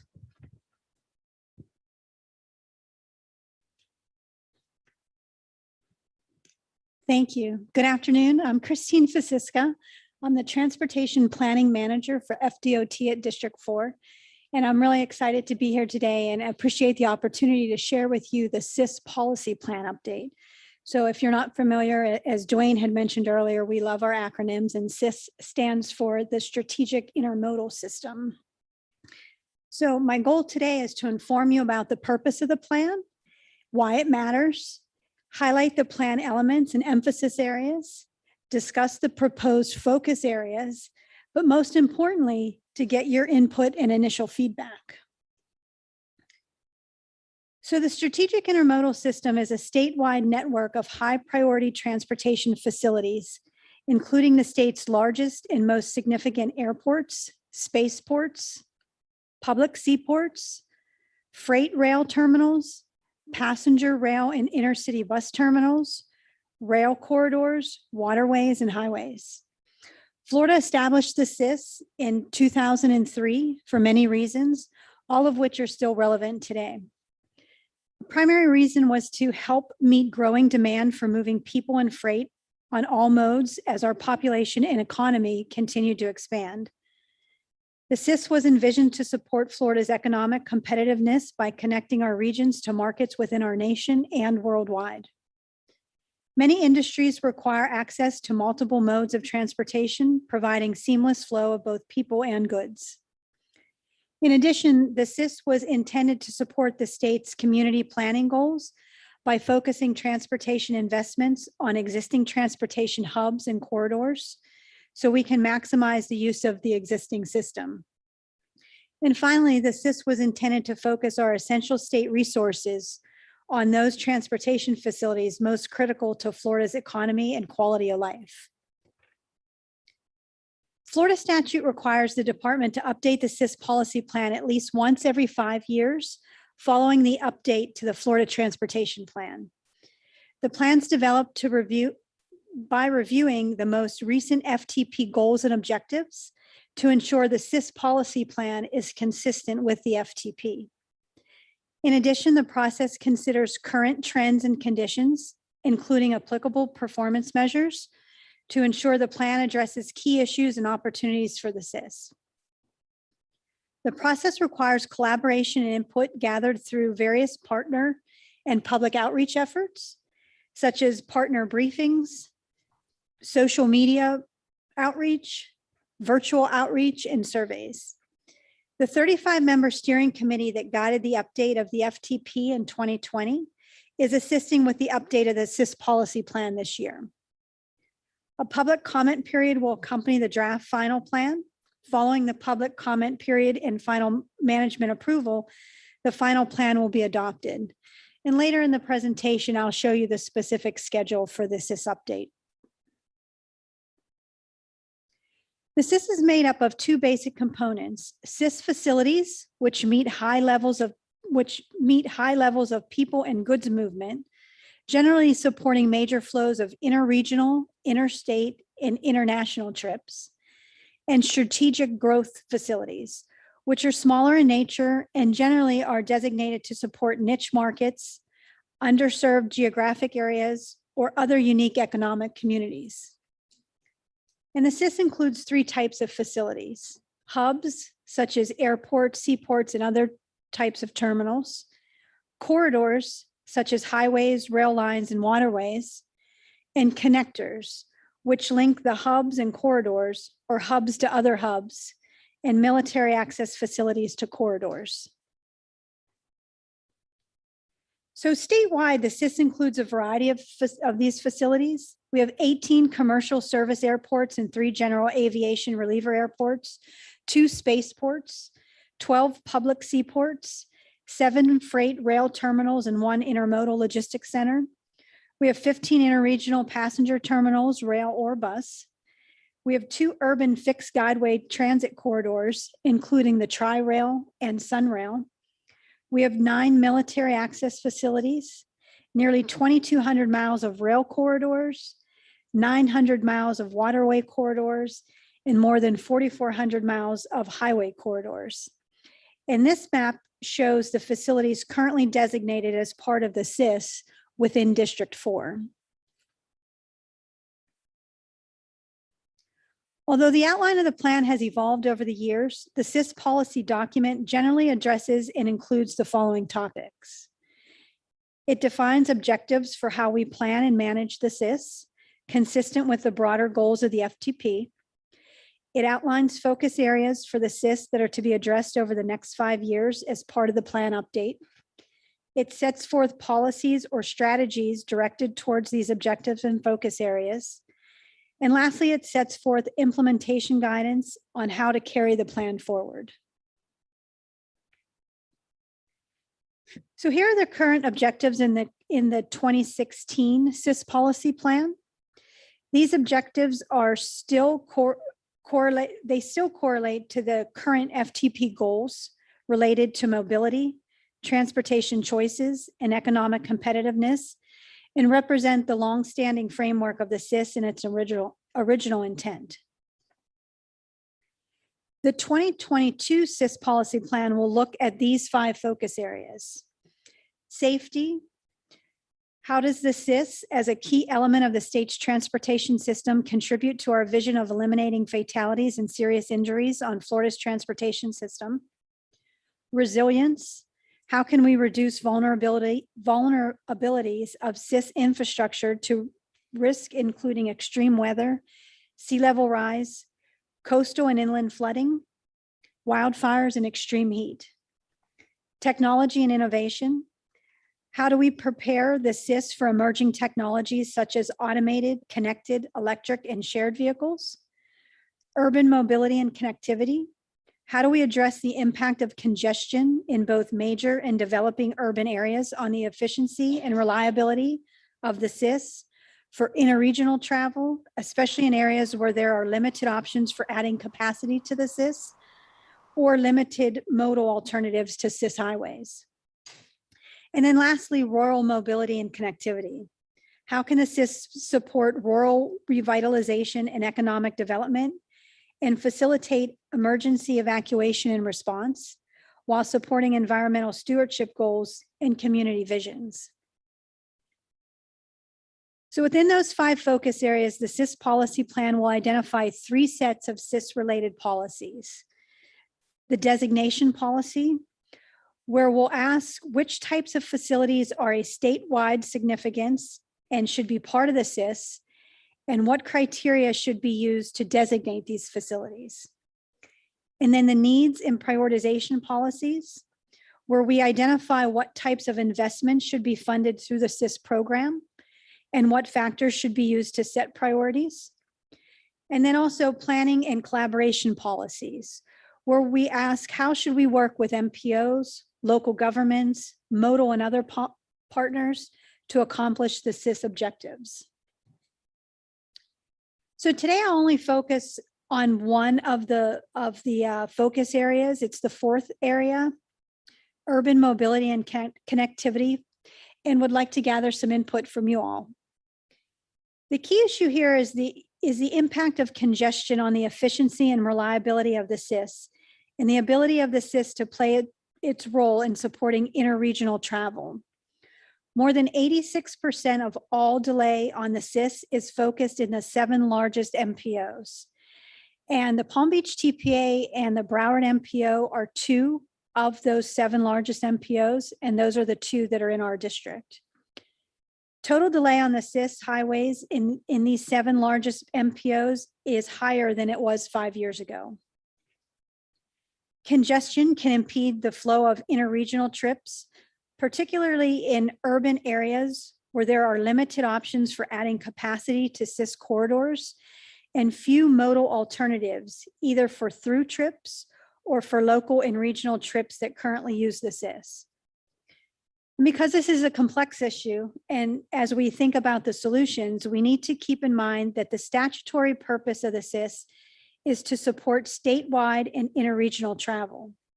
We also need to remember that current statutes, policies, and work program instructions generally limit the use of SIS funds to those facilities designated as part of the SIS.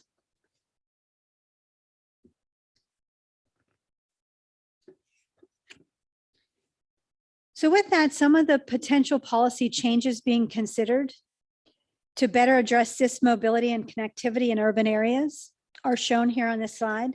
Under the designation policies, currently there's no standard definition of interregional, since the economic regions originally used were sunset a few years ago. The current SIS designation considers connections between urbanized areas, and we need to assess changes as the urban areas and MPO boundaries are adjusted over the next few years. We also can explore whether better real-time and location-based data can help better identify the facilities that actually carry significant interregional movement of people and freight, not just those that cross boundaries.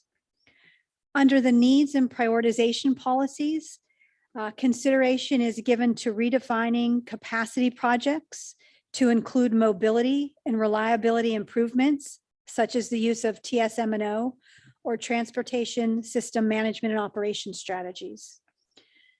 We could also consider balance in interregional with intra-regional, so regional versus local needs, recognizing that in urban areas, the SIS facilities often play dual roles. So improving mobility for both purpose is key. This might include projects to create express or through lanes, create bypasses or other alternatives to bottlenecks, support truck parking or other freight accommodations. And this also might include providing more options for travel within and between Florida's urban areas. We could consider providing flexibility for use of SIS funds to support emerging mobility solutions, for example, first and last mile solutions for SIS hubs. We could consider providing flexibility for use of SIS funds off system when that is considered the best option to improve performance of the SIS.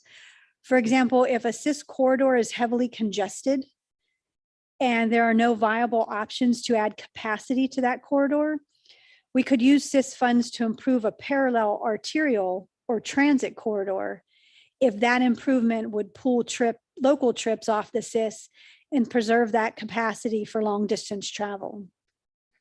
And then lastly, under the planning and collaboration policies, we could look at strengthening coordination with MPOs and local governments on solutions to support end-to-end trips, strengthen coordination on multimodal corridor plans that would provide integrated solutions for addressing both SIS and off-SIS facilities and reflect compatible land uses. So for example, we have the I-95 corridor mobility planning project in Southeast Florida. And then lastly, we could improve coordination of SIS investments and local land use decisions. So this is your opportunity to provide your initial thoughts on the draft. And what we'd like to hear today is what you think, are we on the right track? What are we missing? And we'd like to get your suggestions and concerns. We value your input and we will be collecting any feedback that you have today. And there'll also be additional ways to provide your input. So today, this presentation focused only on one of the 5 focus areas, but there are opportunities to provide more feedback on this topic and also the other 4 focus areas and any other public comments. And we'll soon be having a CIS virtual room be launched where you can learn more about the different focus areas and then also provide feedback, and that will be available 24/7. The team was finalizing the logistics of the virtual room yesterday, so we're hoping to get that launched either today or later this week.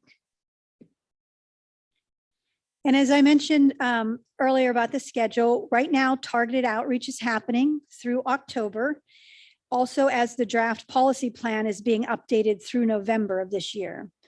And in following the outreach efforts, the draft recommendations will be incorporated into the plan based on the input that we receive. And that information will be reviewed with the FTP and CIS Implementation Committee and FDOT Management. And then in mid-December, the draft CIS policy plan will be posted for public comment. And the final plan is anticipated to be adopted by early 2022. So I'd like to hear your thoughts. And if you have any questions, I'm happy to try and answer them. Or you can also contact Ron Kariva. Ron is the District 4 CIS coordinator, and you can contact him via email or phone. And his contact information is shown here. And thank you again. I appreciate this opportunity. All right, thank you so much, Michael Fitzpatrick. You probably need to turn on your, yes. Yeah, there we go. First is the courses, some of the courses I took kind of indicated that you said you could use some money to do arterial roads adjacent or to like pull local traffic off for long range travel and stuff. Well, the stuff I was told in school that usually what happens, does this actually work? Because what I was told is, no, the second road just fills up as much as the first road and you're still back where you started from. Does it? So if you have any examples of where you funded parallel roads for local traffic and it's actually pulled stuff off? We do have some programs where we can fund. We have the TRIP program where we can fund off-system facilities with state funds. But a lot of this is really to see where the funding is best used. My question is, did it actually work? Did the number of trips on the main roads go down after these secondary roads were built? Yeah, I don't have those details here that I can share with you today. Okay. Yeah, I mean, that's a really good comment. I do think that there's a certain level of diversion, right? If you have a parallel network. Is it measurable? It is, but also you could also look at it from an induced demand perspective. Capacity will always fill up if there's enough capacity there. So even if you provide a parallel network, that essentially trips are continually going to grow on the main line regardless. And my second question is, for the future, not listed, but it's really close now, is only a couple years out, is like hyperloops. And what I'm reading is they're by 2022, they'll have working models and stuff. And so they'll be ready to go full time. And my question is the state of Florida ready for hyperloops? How they might have the technology there and ready to go. Will there be places in these corridors where they can build? Yeah, I have no information to give you on Hyperloop, so I can try to. Is your group even discussing them? I can take it back to our traffic folks, but nothing that I am aware of right now. Okay, thank you. All right, thank you. I have Ramona here, and then I see Paula with your hands up. So Ramona. Thank you, Christine, for presenting this. It's the CIS policy plan update. I have a question, just piggybacking on the CIS virtual room and what you were talking about, like having public comment open. What can we as a Citizens Advisory Committee do to help our fellow citizens know about the public comment period? Like we just post the link that you talked about or whatnot. So thank you. Sure. Once it's been open, we'll share that information with all of the committees and the board members. And you can certainly pass that out as well. And then on our end, we're also trying to get the word out, through different surveys, media efforts, that sort of thing, where people know that they can go and give comments. But if you can pass that along to folks in your area, that would be great too. Yeah, I think in my respective city, I know that people are very active on Nextdoor. I would recommend that you reach out to, the PIO for each cities, and Nextdoor, social media, Facebook. There's a very active group of very engaged citizens on those media. Excellent. Last comment Paula. Yes, hi, thank you, Christine. Great presentation. My comments, feedback to what you've presented here, I'll go in order of the last that you talked about. First of all, flexibility is key, in anything and everything that we do, particularly these projects are long-term and, things change. And so glad to see FDOT adding that into their language more and more. The adding use of funds for different mobility options, I think that's fabulous. There have been pilot programs all over the country. I think that, embedding it into the funding options here would be great for communities. Improve coordination and land use, that's always been my number one goal, is that FDOT would help coordinate land use along these corridors that would enable us to do things like east-west rail.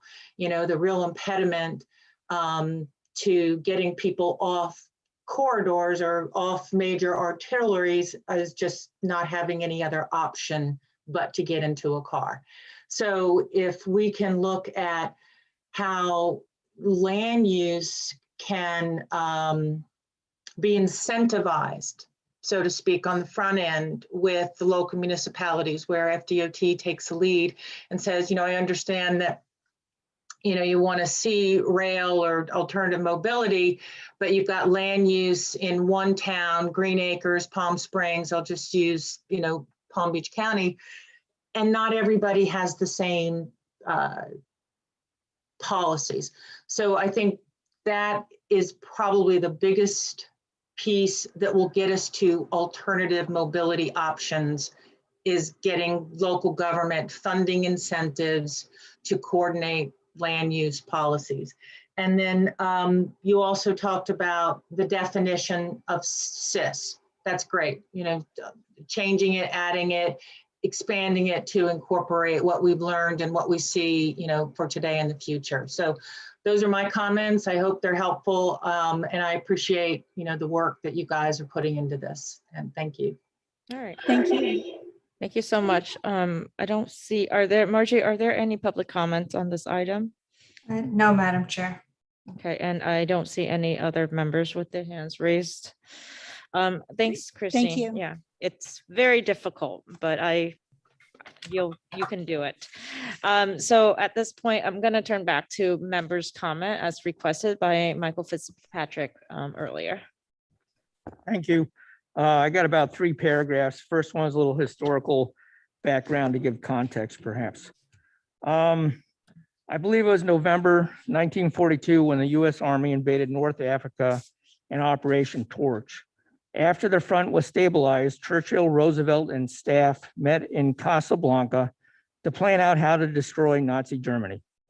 They hammered out goals to do specific tasks such as win the Battle of the Atlantic, sink all the U-boats, bomb Germany industry and cities, shoot down all the Luftwaffe planes. And I'm reading a book which focuses on the people, the middle managers who actually made these goals happen. The relevance of how decisions and processes were made in 1942 and 43 to today is with global warming, we are engaged in as an important struggle as was World War II. August 5th, 2021, President Biden announced a similar aspirational goal. By 2030, 50% of all new cars sold in the United States be electric. Like sinking U-boats in 1942, nobody today in 2021 knows the nuts and bolts of how to achieve this goal. I am interested in helping making this goal happen in Palm Beach County. If others on this committee are like-minded, I propose we form an ad hoc subcommittee and develop a roadmap to present to the governing board. So if anybody else likes this kind of stuff, please contact me and we can work on it. Thank you. Madam Chair, if I may, I do know that Michael just asked for members to contact him directly. I did want to remind the committee that they are held under sunshine law requirements. So if they did want to form an ad hoc committee, it would need to be in the sunshine. So during a meeting, that members should not contact each other about an item that would come before the committee. I read, I believe, the relevant portions of it, and if it's informational gathering and you don't limit any options like pre-select and things not to do, then, and we are not filling out any forms for money and stuff, we have no real decision-making process. So please show me the parts of the code that apply to us, because I couldn't find them. Yes, I can definitely share that with you. It is also a requirement under our operating procedures that an advisory committee or the executive director may form an ad hoc committee, but they shall report to the advisory committee that formed them. So if the CAC is looking to create an ad hoc committee, they will need to report back to the CAC. And we do ask that it is a diverse representation of its members. And Madam Chair, I do have Paula Ryan with her hand raised. Yes, Paula Ryan. Thank you. I just wanted to add to what Marjorie said, and that is that we are all subject to the Florida Sunshine laws, and it is arduous and overbearing and challenging on many, many fronts, but what Marjorie said is correct. We are not supposed to be communicating with each other about things that pertain to this board. Show me where it says that, because I read it too, and I don't see it So for maybe, this instance. how about if I Madam may, Chair, okay. If Michael is asking for an ad hoc committee to be made up of CAC members and to contact him to have an ad hoc committee be created, the TPA would like that to be done during an advertised meeting such as today with the membership makeup outlined and the purpose and topic of the ad hoc committee to be outlined. So it's clear for TPA staff that will need to facilitate the meeting, again, because you are a TPA advisory committee. Okay. Yes, I think that obviously I don't know the actual rules of an ad hoc committee. Maybe James, you have more information on this? I don't know the rules of an ad hoc committee for an advisory committee, but my suggestion would be that Mike put something together as an action item on the next agenda or the agenda after that for his ad hoc committee. You know, give it notice. It'll go out with a notice for the same meeting, and we can comply with the sunshine rules, and we can have a discussion of the the proposed ad hoc committee within the parameters of the sunshine law, because you got to give notice, you got to give, it's got to be open to the public, things of that nature. So why don't you put together a proposal, meet with staff, put together an action item for either the next meeting or the meeting afterwards, and then we can have a discussion about it. That's agreeable to me. Okay. We'll be looking forward to the next agenda. Let's advertise. And Madam Chair, I do have Myron with his hand raised as okay. well. I apologize, Myron. Well, I think I was about to say the same thing that I think James said. I couldn't hear him, but the idea was put something on the next agenda, have a conversation with staff and develop an agenda item for our next meeting. Myron, brilliant minds think alike, I guess. Yes, that's what I tried to convey. Okay. So I guess the direction is for Michael Fitzpatrick to get with staff, establish an action item for the next agenda in reference to the ad hoc committee. Okay. All right. Are there any administrative item at this time? Seeing none, the next meeting is October 6th, 2021. Thank you so much. Meeting is adjourned.